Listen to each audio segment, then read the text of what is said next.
Deer বন্ধুরা, সামনে WBCS এক্সামিনেশনের notification আসতে চলেছে।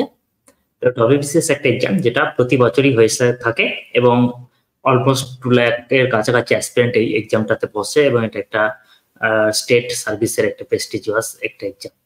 তো আমি আজকে ডব্লিউবিসিএস সংক্রান্ত একটু ডিসকাস করব। আমরা মূলত জানি যে ডব্লিউবিসিএস এর 3টে মেন স্টেজ থাকে। ফার্স্ট স্টেজ হচ্ছে প্রিলিমিনারি এক্সামিনেশন, যেখানে 2 লক্ষ সামথিং অ্যাসপিরেন্ট যারা ফর্ম ফিল আপ করে 1.5 লাখের কাছে যারা অ্যাপ্লিক্যান্ট এক্সামে বসে প্রিলিমিনারি এক্সামিনেশন।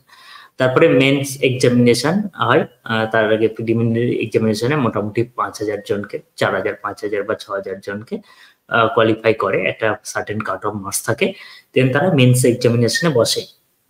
মেন্স এক্সামিনেশনে কি থাকে না, বাংলা এবং ইংলিশ থাকে, যেখানে ডেসক্রিপটিভ কিছুটা পোর্শন থাকে। দেন আমার হিস্ট্রি জিওগ্রাফিতে থাকে 200 মার্কস, ইকোনমিক পলিটিক্সে থাকে 200 marks, science technology, environmental, current affairs এবং কন্টেম্পোরারি জিকেতে থাকে 200 মার্কস এবং ম্যাথমেটিক্স আর রিজনিং এ থাকে 200 মার্কস এবং অপশনাল পেপারে থাকে 400 মার্কস। এটা নর্মালি সিলেবাস আছে, যদি না কোনো রকম চেঞ্জ না ঘটে সিলেবাসে। এখন নিউ সিলেবাস অনুযায়ী এক্সাম হবে কি হবে না এটা কেউই কনফার্ম বলতে পারছে না। তো পুরোনো সিলেবাস অনুযায়ী এক্সাম হওয়ার চান্সই শুনছি নাকি বেশি প্রবণ। তো এই জায়গায় দাঁড়িয়ে আমি মেন্স এক্সামের যে পুরোনো একটা কোয়েশ্চেন পেপার আমি ডিসকাস করব সায়েন্স টেকনোলজি, যেখানে একটা ডিসেন্ট আইডিয়া পাওয়া যাবে যে এক্সাম প্যাটার্ন কেমন। রিসেন্টলি ডব্লিউবিসিএস এক্সামের কাট অফ খুব হাই হয়ে যাচ্ছে, তো বিভিন্ন জিনিস যেগুলো সায়েন্স টেকনোলজি বা প্রত্যেকটা জিনিস ইকুয়াল গুরুত্ব দিয়ে পড়তে হবে, তবেই অ্যাকচুয়ালি কাট অফটাকে ক্লিয়ার করা যাবে। তো আমি আজকে একটা কোয়েশ্চেন পেপার আমি নিয়েছি, সেই কোয়েশ্চেন পেপারটা আমি আলোচনা করব। সমস্ত কিছু কোয়েশ্চেন আমি আলোচনা করব না, কিছু কিছু আলোচনা করব। আমি দীর্ঘদিন নিজেও প্রস্তুতির বাইরে আছি, তো সেখানে হয়তো নিজেরও কয়েকটা জিনিস একটু খটকা লাগতে পারে। তো কোনো প্রায়র প্রিপারেশন নেই, জাস্ট একটা ডিসকাস করব যে কিরকম কি প্যাটার্ন আছে, টাফনেস লেভেলটা কেমন। সময়ের সাথে সাথে বিভিন্ন এক্সামের টাফনেসটাও চেঞ্জ হয়ে যায়, কম্পিটিশন লেভেল বিভিন্ন সময় বিভিন্ন হয়ে যায়, এক থাকে না সব সময়। তো এখন অনেকদিন পরে আমি একটা 2022 এর একটা কোয়েশ্চেন আমি বের করলাম, ইন্টারনেট থেকে ডাউনলোড করলাম এবং আমি দেখবো যে এটা কোয়েশ্চেনটা কেমন। অ্যাকচুয়ালি আমি সায়েন্স পোর্শনটা তুলনামূলক অন্যান্য পোর্শনের থেকে বেটার পারতাম, তো সেই জন্য আমি সায়েন্স পোর্শনটাকে বেছে নিলাম, যেহেতু কোনো রকম প্রিপারেশন নেই। তো আমি মোটামুটি একটা জেনারেল ওভারভিউ দেব আজকে, যে কিরকম কি টাফনেস আছে বা কি চেঞ্জ হলো। আমি অনেক আগে এক্সাম দিয়েছি, 2016, 2017, তারপরে আর এক্সাম দেওয়া হয়নি, দীর্ঘদিন দিইনি। তো আজকে আমি 2022 এর কোয়েশ্চেনটা দেখবো, এখানে কি টাফনেস লেভেলটা আছে বা কোয়েশ্চেনটার কি ডাইনামিক্স আছে, কি চেঞ্জ হলো না হলো কি আছে, সেটা একটু দেখে আমি এই 10 থেকে 15 মিনিট 20 মিনিট একটু সংক্ষিপ্ত ডিসকাস করবো।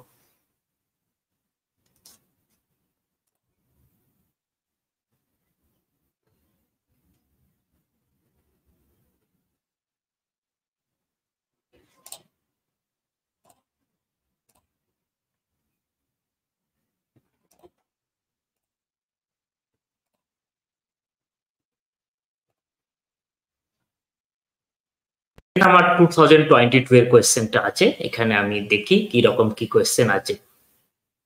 তো আমি প্রথম কোয়েশ্চেনটা যদি ডিসকাস করি, তাহলে এখানে আমি কি দেখি না, which one is not a pollutant normally, কোনটা দূষক নয় সাধারণত। তো হাইড্রোকার্বন, হাইড্রোকার্বন কি না, হাইড্রোজেন এবং কার্বনের compound hydrocarbon.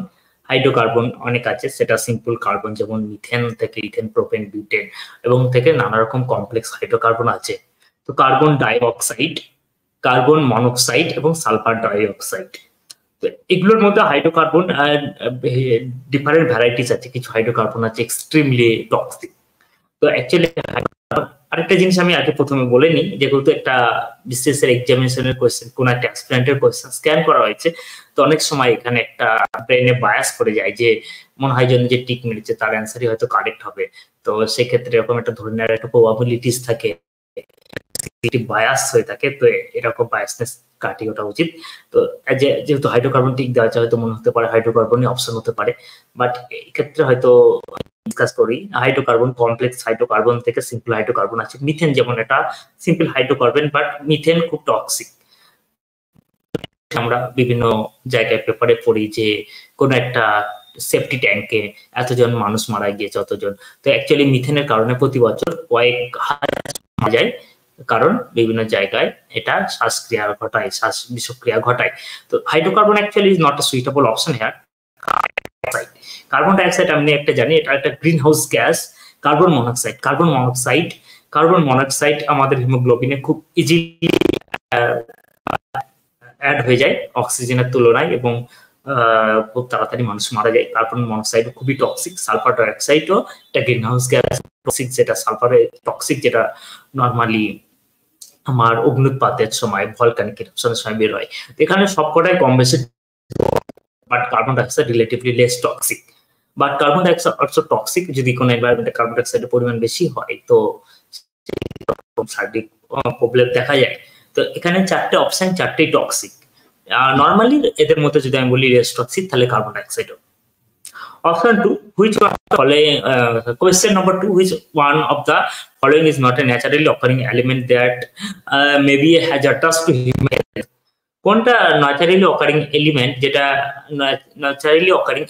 Hazardous two human health? তাহলে এদের মধ্যে কোনটা নরমালি হ্যাজার্ডাস নয়? এলিমেন্ট মানে মৌল। বাট প্রথমে বলে রাখেন সি থ্যালেট। থ্যালেট এই যে কম্পাউন্ড, থ্যালেট ইজ দ্য, প্রথমে আমার রুলড আউট হয়ে গেল। অনেকটা ভুল থাকে যারা কোশ্চেন বানায়, তাদের মধ্যেও একটা ডেডিকেটেড নলেজের, ল্যাক অফ নলেজ বা প্রিসাইজনেস এর অভাব দেখা যায়, ভুলভাল কোশ্চেন সেট করে দেয়। তো এখানে আমি প্রথমে বলি lead is a major cause of mental disease. Sometimes লেটকে বলা হয় যে হিউম্যান আইকিউ কে 10 লেস করে দিয়েছে, কারণ late something junior Misley, who first introduced lead in the petrol and technical lead anti-knock ব্যবহার করা হয়, যেটার ফলে গাড়ির ঝাঁকানি কম হয়।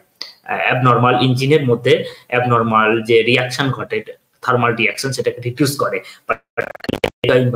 এবং সাম এক্সপার্টদের ওপিনিয়নে লেড নাকি হিউম্যান আইকিউ কে 10 টাইমস, অ্যাটলিস্ট 10 পয়েন্ট রিডিউস করে দিচ্ছে। তো লেড রেডন প্রতি বছর প্রচুর সংখ্যক মানুষ ক্যান্সারে মারা যায়। Radeon is a radioactive gas and thalate is a compound, but thalate is also toxic compound, not element, but it's also compound.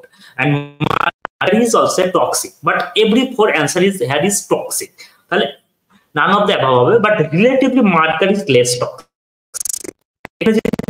দেওয়া হয় আমার মতে মোস্ট সুইটেবল হবে ডি, মার্কারি। যদিও মার্কারি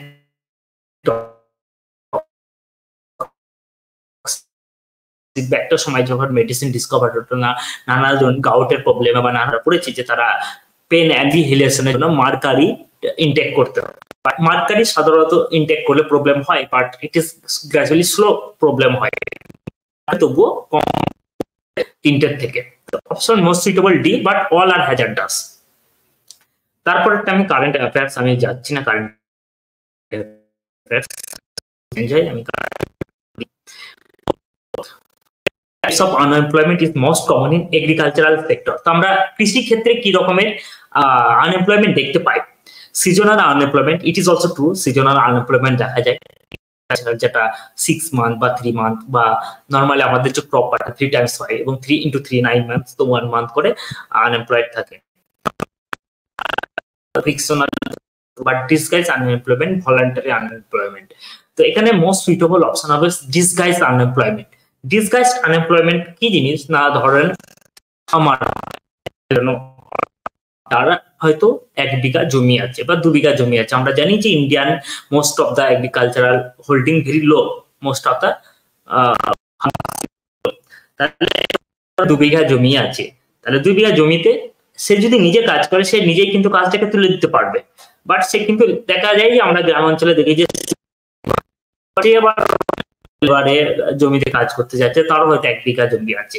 তো that is a kind of unemployment. Actually, farm must labor, but still we are renting, we are hiring labor. So it is a disguised unemployment. Agricultural field employment. Question number 5 আসি, when coming year skin related disorder will be more common due to, তো skin related disorder কিসের কারণে depletion of ozone layer, pollutant in the air, use of detergent. তো normally depletion of ozone layer বা polluted air is more suitable কারণ depletion of ozone we reverse that problem. যে প্রথম ওজন হল যেটা আন্টার্কটিকায় দেখা গিয়েছিল, বাট আমরা বা যেখানে আমরা বিভিন্ন প্রোটোকলের মাধ্যমে গ্রিন হাউস যেটা ক্লোরোফ্লোরোকার্বন বা বিভিন্ন যেসব রেফ্রিজারেটরে ব্যবহৃত হয় যেসব অ্যাক্টিভ কম্পাউন্ড যেটা আমরা ইউজ অনেকটা কমিয়ে দিয়েছি, ফলে আমরা আমাদের ওজন লেয়ারটাকে অনেকটা আবার রিকভারি করতে পেরেছি। তো পলিউটেন্টস option, but B এর কারণে হতে পারে, but most suitable is C. Which metal of the following powder এখানে পেইন্ট হিসাবে কি ব্যবহার করা হয় না, পেইন্ট হিসাবে আমরা সিলভার আমরা জানি যে আয়নার পিছনে ব্যবহার করা, ferrous compound Fe also paint aluminium ব্যবহার করা, aluminium is the most suitable option.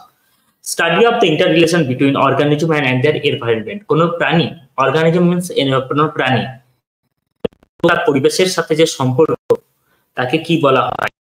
Ecosystem, phytogeography, ethology হচ্ছে হিউম্যান অ্যানিমাল, ফাইটোজিওগ্রাফি হচ্ছে জিওগ্রাফি রিলেশনশিপ, ইকোসিস্টেম মানে বাস্তুতন্ত্র as a whole, but ecology বাস্তুতন্ত্র, অ্যাকচুয়ালি ইকোলজি বা ecosystem, ecology is which one type of pollution is cultural eutrophication. Cultural eutrophication কি না, eutrophication কি জিনিস আমরা জানি যে নরমালি ফসফরাস ঘটিত বিভিন্ন আমরা ডিটারজেন্ট যেগুলো অনেক পরিষ্কার করে সেটা জলাশয়ে যায়, এবং জলাশয়ে যে অ্যালজি আছে অ্যালজি বৃদ্ধি পায়, এবং অ্যালজি বৃদ্ধির ফলে অ্যালজি দ্রুত বংশ বিস্তার করে এবং অন্যান্য জলজ প্রাণী তার হ্রাস পায় যায় এবং অ্যালজিতে ভরে যায়। That is water pollution. Question number 9, DDT and bleaching powder are the dichloro DDT already chloro means chlorine আছে, মানে ক্লোরিন।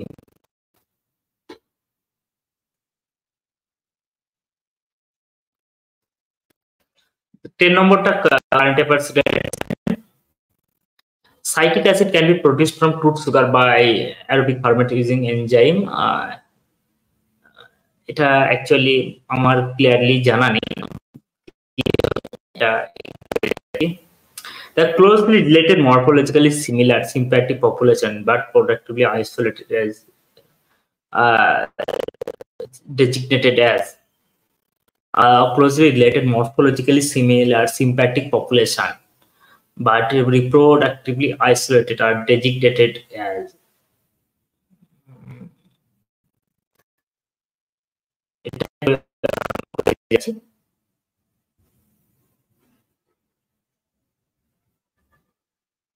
কিছু কোশ্চেন আমি একটু স্কিপ করে যাচ্ছি, একটু কোশ্চেন আছে।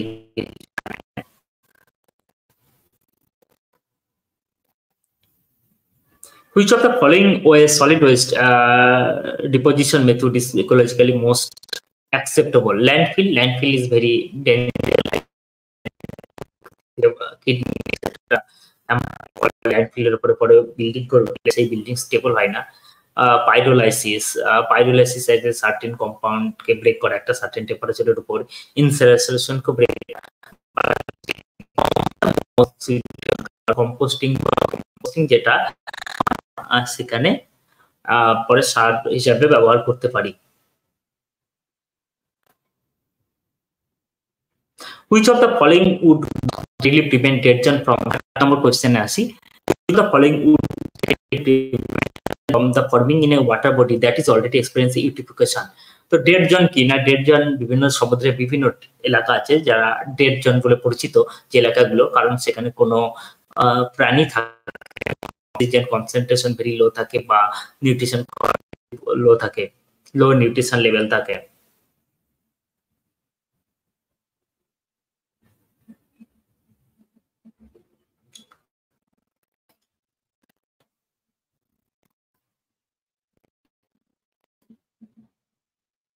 Which question number 18 আসি, which of the following would be described as anthropogenic? কোনটা anthropogenic? Anthropogenic means man created.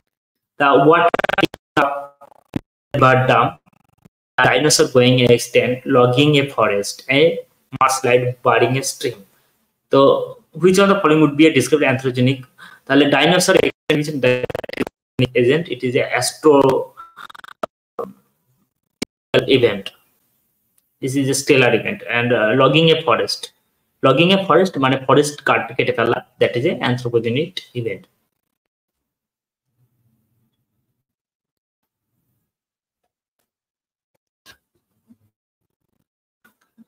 Which of the following is not predicted consequence of global climate change? Global climate change এর ফলে কোনটা climate, তো spread of disease, malaria, এটা অবশ্যই climate চেঞ্জের একটা কারণ ম্যালেরিয়া নর্মালি কোল্ড ওয়েদারে ম্যালেরিয়া হয় না, নর্মালি বেশিরভাগ ম্যালেরিয়া যেটা সাবকন্টিনেন্ট বা আফ্রিকাতে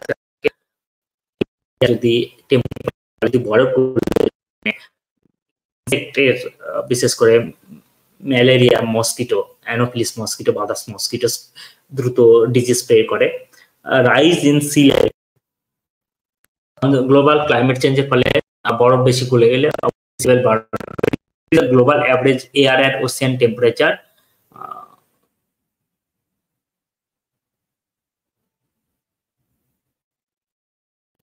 হচ্ছে ক্লাইমেট চেঞ্জের কনসিকুয়েন্স।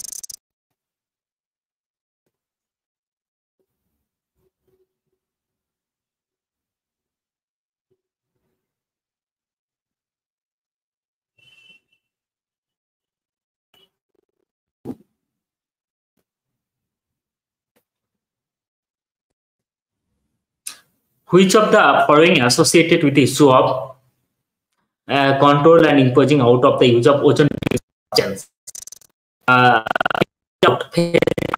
রিডিউস করা, রিসেন্টলি আমরা সাথে খুবই পরিচিত হাইপ আছে, যেটা হচ্ছে কোল ফেজ আউট, মানে কোলকে আস্তে আস্তে রিডিউস করে মোস্ট সাস্টেনেবল ফুয়েল আনা। তাহলে এখানে মন্ট্রিয়াল প্রথম যেখানে ওজন ফেজ 22 নোবেল প্রাইজ 2021 কাকে দেওয়া হয় না, যে মেসেঞ্জারের আরএনএ ভ্যাকসিনের ফলে।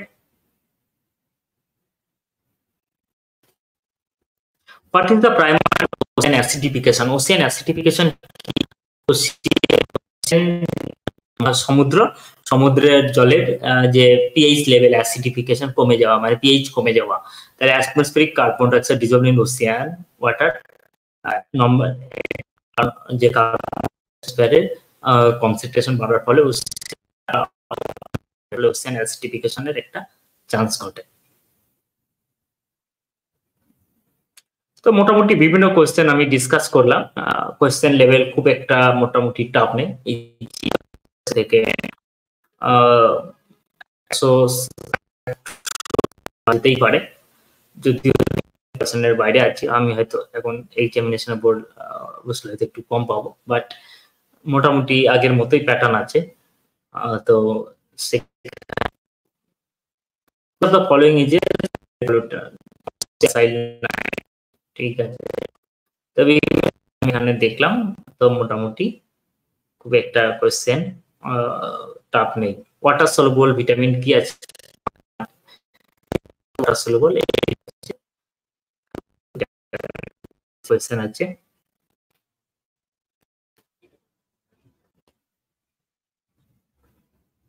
বিভিন্ন রকম endocrinologist deals with gland.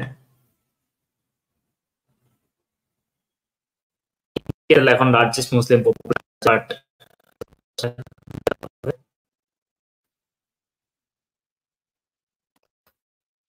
Plus is a metal, it's a very easy question.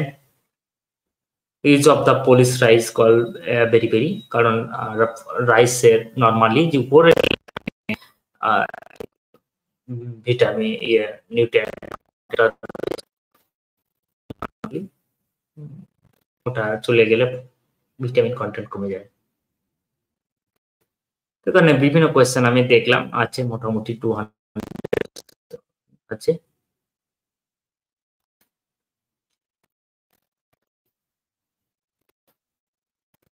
High saturated flat কি হয়, হাই স্যাচুরেটেড ফ্ল্যাট কে না কার্ডিওভাস্কুলার ডিজিজ করে, যে ভাস্কুলার সিস্টেম থাকে সেই ভাস্কুলার সিস্টেমে ভিতরে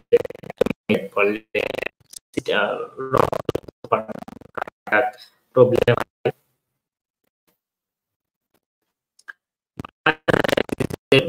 Major cause, not a major cause of biodiversity.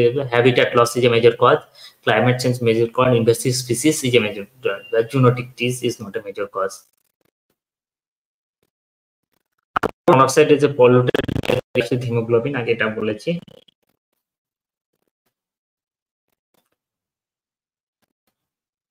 PVC, polyvinyl chloride.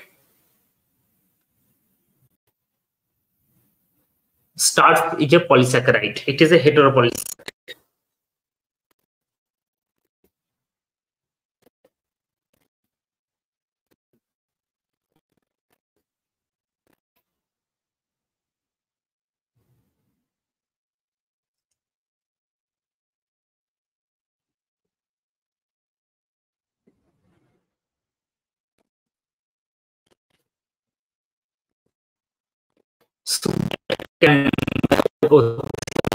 ক্ষতি করতে পারে। তো মোটামুটি কোয়েশ্চেন লেভেল অ্যাকচুয়ালি খুব একটা টাফ নেই, ইজিলি এটাকে ট্যাকল করা যায়। আমি বিভিন্ন কোর্সের আমি টোটাল সিলেবাসটা কভার করব। আমি এই ভিডিওটা শেয়ার করব।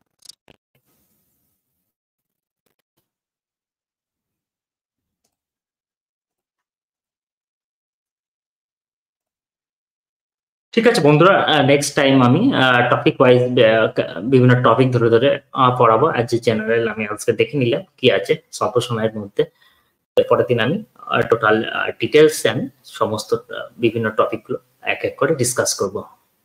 থ্যাংক ইউ বন্ধুরা।